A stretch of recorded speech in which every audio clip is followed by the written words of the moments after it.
بسم اللہ الرحمن الرحیم۔ السلام علیکم دوستو، ہماری اس بات کی تصدیق کہ نظام کائنات کی بقا کا دار و مدار امام کے وجود پر ہے اس بات سے ہوتی ہے کہ اللہ کسی امت پر اس وقت تک عذاب نازل نہیں کرتا جب تک کہ نبی ان لوگوں میں سے نکل نہ جائے، جیسا کہ اللہ تعالیٰ نے حضرت نوح علیہ السلام کے قصے میں ارشاد کیا ہے، یہاں تک کہ جب ہمارا حکم آ گیا اور تنور نے جوش مارا، ابل پڑا، تو ہم نے نوح سے کہا کہ ہر قسم کے جوڑوں میں سے دو نر و مادہ کو اس کشتی میں سوار کر لو اور اپنے گھر والوں کو بھی بجز ان کے جن کی ہلاکت کی بات پہلے طے ہو چکی ہے۔ سورہ ہود آیت نمبر 40۔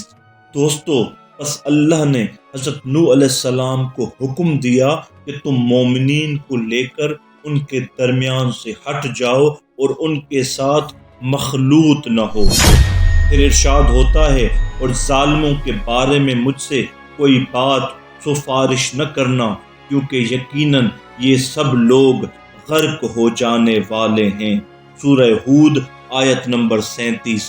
دوستو، اسی طرح حضرت لوط علیہ السلام کے قصے میں ارشاد ہوا، یہ لوگ ہرگز آپ تک نہیں پہنچ سکیں گے، تم رات کے کسی حصے میں اپنے اہل و عیال کو لے کر نکل جاؤ سوائے اپنی بیوی کے، اور خبردار تم میں سے کوئی پیچھے مڑ کر نہ دیکھے، کیونکہ اس بیوی پر وہی عذاب نازل ہونے والا ہے جو ان لوگوں پر نازل ہونے والا ہے۔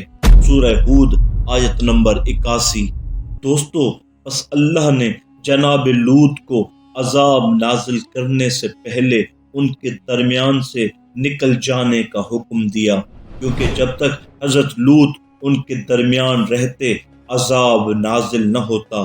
اسی طرح جب کسی امت کو ہلاک کرنے کا ارادہ کرتا ہے تو نبی کو حکم دیتا ہے کہ ان کے درمیان سے نکل جائیں، جیسا حضرت ابراہیم علیہ السلام کو جب اپنی قوم کی ہلاکت کا خوف ہوا تو یہ کہہ کر ان سے جدا ہو گئے، اور چھوڑتا ہوں تم کو اور جن کو تم پوجتے ہو اللہ کے سوا، اور میں دعا کروں گا اپنے رب سے، امید ہے کہ اپنے رب سے دعا کر کے محروم نہ رہوں گا۔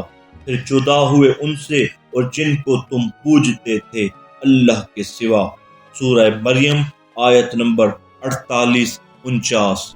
اور اللہ نے جناب ابراہیم کو جناب اسحاق اور یعقوب علیہ السلام عطا کیے، جیسا کہ ارشاد ہوتا ہے، اور بخشا ہم نے اس کو اسحاق اور انعام میں یعقوب دیا اور سب کو نیک بخت کیا۔ سورہ انبیاء آیت نمبر 72۔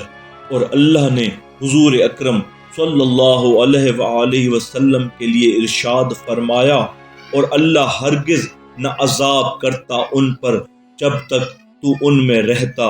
سورہ انفال آیت نمبر 33۔ دوستو، ہمارے ائمہ طاہرین علیہ السلام سے یہ روایت صحیحہ میں وارد ہوا ہے کہ اگر کسی نے خواب میں بھی رسول اللہ صلی اللہ علیہ وآلہ وسلم یا کسی امام کو کسی گاؤں میں یا کسی شہر میں داخل ہوتے دیکھا تو ان کا اس قریہ میں داخل ہونا قریہ والوں کے لیے باعث امن میں ہوگا ان چیزوں سے جن سے وہ خوف زدہ ہوں گے۔ حشام نے عمرو بن عبید کو جو دلیل دی ہے وہ بھی غیبت امام کو ثابت کرتی ہے، اور وہ اس طرح کہ قلب تمام جوارے سے غائب ہوتا ہے، اس کو نہ آنکھوں سے دیکھا جا سکتا ہے، نہ ناک سے سونگھا جا سکتا ہے، نہ اس کا ذائقہ چکھا جا سکتا ہے، اور نہ ہی ہاتھوں سے چھوا جا سکتا ہے۔ اس کے باوجود غیبت میں رہتے ہوئے ان تمام جوارے کا مدبر ہے اور ان کی اصلاح کرتا ہے۔ دوستو، اگر قلب نہ ہو تو جوارے کی تدبیر ممکن نہ ہو اور ان کے امور میں فساد واقع ہو جائے۔ بس جس طرح تمام جوارے اپنی اصلاح امور کے لیے قلب کے محتاج ہیں، اسی طرح کائنات اپنی بقا اور اصلاح امور کے لیے امام کی محتاج ہے۔ دوستو، جس طرح روایت کے ذریعے جسم میں قلب کا مقام معلوم ہوا، اسی طرح احادیث کے ذریعے حجت غائب کا مکان معلوم ہوا ہے کہ وہ مکہ سے خروج فرمائیں گے۔ یہاں قلب سے مراد ہمارے گوشت کا وہ لوتھڑا نہیں ہے، کیونکہ وہ بذات خود اعضاء و جوارے کے لیے کوئی فائدہ مند نہیں ہے، بلکہ اس سے مراد لطیف قلب ہے، جس کو اللہ نے اس گوشت کے لوتھڑے میں قرار دیا جس کو بصارت پا نہیں سکتی، نہ اس کو چھوا جا سکتا ہے اور نہ ہی پایا جا سکتا ہے، بلکہ اس کے وجود کا علم انسان کو صرف اس طرح ہوتا ہے کہ اس کے ذریعے انسان کو تمیز و تدبیر کا علم حاصل ہوتا ہے۔ پس جس طرح لطیف غائب جو حواس سے ماورا ہے، اس کے ذریعے جوارے کی تدبیر ہو سکتی ہے، تو حجت غائب کے ذریعے خلق کی تدبیر بھی ہو سکتی ہے۔ دوستو، میں سمجھتا ہوں کہ وجود امام کے لیے اس سے آسان دلیل اور نہیں دی جا سکتی۔ اللہ تعالیٰ سے دعا ہے کہ اللہ تعالیٰ ہمیں امام مہدی علیہ السلام کی حقیقی معرفت عطا فرمائے اور ان کے ظہور کے لیے تیاری کرنے کی توفیق عطا فرمائے۔ صدق اللہ العلی العظیم۔